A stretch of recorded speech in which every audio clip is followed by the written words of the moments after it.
नमस्कार साथियों, आज हम देखने वाले हैं एक नई वीडियो। आज की नमस्कार, एक बार फिर से मैं आप सभी के सामने उपस्थित हूँ बेहद महत्वपूर्ण टॉपिक के साथ। यहाँ पर केंद्र सरकार ने जो श्रमिक हैं उनको एक बहुत बड़ा तोहफा देते हुए उनकी जो मजदूरी है उसको बढ़ा दिया, यानी उनका जो वेतन था उसको बढ़ा दिया गया है।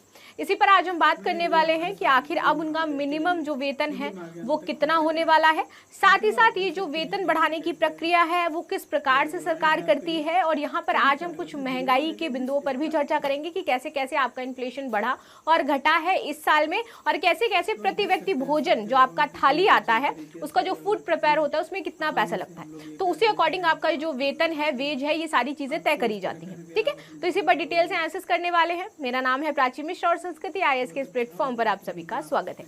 चलिए बिना देरी के अपनी क्लास को शुरू कर लेते हैं और देखते हैं क्या इंपॉर्टेंट पॉइंट्स हैं। देखिए, तो हाल ही में केंद्र सरकार ने श्रमिकों की जो न्यूनतम मजदूरी है इसमें बढ़ोतरी का फैसला किया है, और नई मजदूरी की जो आपकी दरें हैं वो 1 अक्टूबर 2024 से लागू हो जाएंगी। यहाँ पर कहा जा रहा है कि ये दिवाली का तोहफा यहाँ पर मजदूरों को दिया गया है।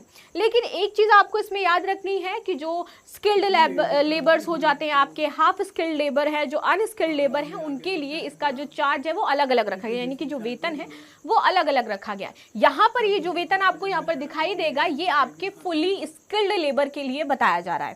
ठीक है, चलो आगे आ जाते हैं। सरकार ने श्रमिकों की न्यूनतम मजदूरी में बढ़ोतरी करने का फैसला लिया है, और ऐसा इसलिए किया गया है क्योंकि महंगाई की जो दरें हैं वो लगातार परिवर्तित हो जा रही हैं। तो इसी को देखते हुए उन्होंने क्या किया है, परिवर्तनीय महंगाई भत्ते में संशोधन किया है।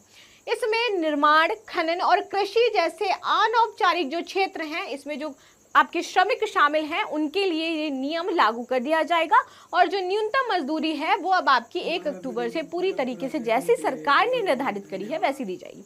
लेकिन आप सभी का क्या कहना है, यहाँ पर निर्धारित की गई कि 26,900 कुछ रुपए होगी, तो क्या वाकई 26,000 दिए जाते हैं एक श्रमिक को? अगर श्रमिक को 26,000 दिए जा रहे होंगे तो जो निर्माण में है, खनन में है या कृषि में है, तो उनको कोई प्रॉब्लम ही नहीं आएगी, क्योंकि सरकार तो निर्धारित कर देती है कि भाई इतना मिनिमम वेज है। लेकिन उसको जो पेमेंट करता है, उसका जो मालिक है जो देगा, वो उतनी कभी नहीं देते कि मिनिमम, यहाँ पर दिल्ली की यदि मैं बात करूँ तो यहाँ पर कहा जाता है जो मिनिमम मजदूरी है वो 17,000 आपको देनी पड़ेगी। लेकिन यहाँ पर देखिए बहुत सारे जो वर्कर्स हैं, जो ऑफिस बॉयज हो जाते हैं इस तरीके के, उनको 10-12,000 15,000 मैक्सिमम दिया जाता है, इससे ज्यादा नहीं दिया जाता, जबकि मिनिमम मजदूरी आपकी 17,000, यानी कि 17,000 आपको देनी ही देनी है। ठीक, अब देखने वाली बात यह है कि यहाँ पर तो ये निर्धारित कर दिया गया है, अब ये कैसे दिया जाएगा या कैसे आगे प्रोसेस होने वाला है, क्योंकि सरकार का काम है नियम बनाना, लागू करना, दैट्स इट। लेकिन अब वो लागू जो करवाते हैं, जो आपकी हायरार्की है, जो जिस तरीके से वो करती है, वहां पर आपको ऊपर नीचे चीजें देखने को मिल जाती हैं। ठीक, तो इस पर आपकी क्या राय है मुझे अवश्य बताइएगा। आगे आते हैं। सरकार का कहना है कि ये बढ़ोतरी महंगाई से निपटने के लिए श्रमिकों की क्या करेगी, मदद करेगी। ठीक है, क्योंकि औद्योगिक श्रमिकों के लिए उपभोक्ता मूल्य सूचकांक में 2.40 अंक की बढ़ोतरी हुई है, इस वजह से। आगे देख लेते हैं न्यूनतम मजदूरी आखिर होती क्या है। देखिए, न्यूनतम मजदूरी वह न्यूनतम राशि है, मिनिमम बताया गया कि मिनिमम तो इतना देना ही देना है आपको, जो न्यूनतम राशि है जो कि एक नियोक्ता को अपने किसी भी कर्मचारी को कानूनी रूप से भुगतान करनी होती है, वो आपकी होती है न्यूनतम मजदूरी। अभी जो न्यूनतम मजदूरी बढ़ा के की गई है वो आपकी 26,970 रुपए के आसपास कर दी गई है, यानी कि 27,000 रुपए न्यूनतम मजदूरी सरकार ने कर दी है। आगे आते हैं, ये एक तरह से मजदूरी की वह सीमा होती है जिससे कम किसी भी कर्मचारी को भुगतान नहीं किया जा सकता है। इट्स अ डेडलाइन, एक तरीके से होता है ना डेडलाइन, कि भाई इससे नीचे तो देना ही देना नहीं है। आगे बात करते हैं, भारत में राज्यों की सरकारों की तरफ से इसे समय समय पर तय किया जाता है।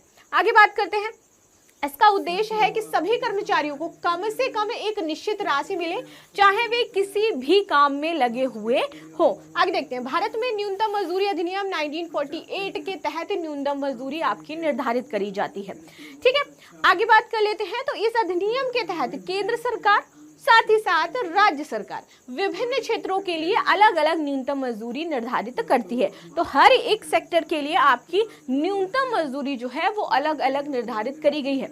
लेकिन डेली लाइफ में देखो तो बहुत सारे लोगों को इसके बारे में पता नहीं होता है, तो उनको वो जो न्यूनतम मजदूरी उनके लिए निर्धारित है उतना भी पैसा नहीं मिल पाता है। ठीक है, आगे आ जाते हैं। नई मजदूरी दर 1 अक्टूबर से आपकी लागू होने वाली है, जैसे बताया गया। अब देखिए नई जो न्यूनतम मजदूरी है वो किस हिसाब से आपकी कैटेगराइज करी गई है, कैसे कैसे यहाँ पर पैसा दिया जाएगा। देखिए अनस्किल्ड जो है उनके लिए है दैनिक वेतन 783 रुपीज और उनका जो मंथली बनेगा दैट इज 20,358 रुपीज। जो सेमी स्किल्ड है उनके लिए है 868